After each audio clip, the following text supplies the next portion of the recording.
bringing a level of trauma-informed care to people, recognizing that this is serious trauma. Next tonight, one of the movers and shakers behind a mission to restore trust within the Catholic Church unveils a new set of reforms. The call for action and transparency, all sparked by the clergy sex abuse scandal. And tonight, 7 Eyewitness News senior reporter Eileen Buckley gives us a first look at the 68-page report.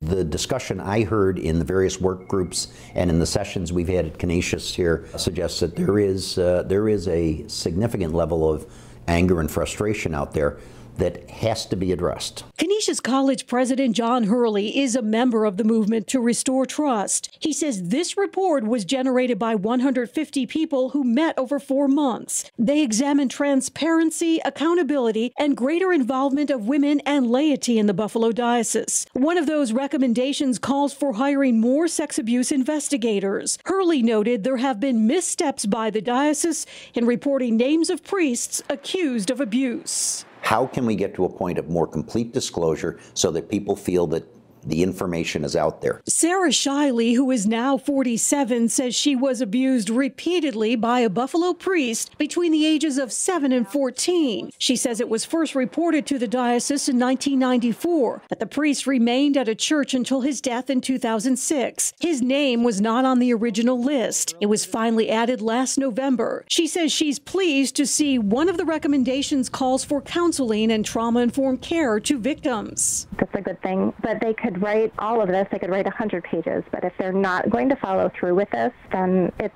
all for nothing. I suspect that when the window opens for the Child Victims Act in mid-August, that we're going to have a clearer picture of this, even without voluntary disclosure by the diocese. Other recommendations in the report call for accountability of bishops and lay people involved in selecting and monitoring bishops. The diocese responded with a statement saying it's committed to reviewing the recommendations through the Joint Implementation Team. That team is already working to study, prioritize, and address the recommendations.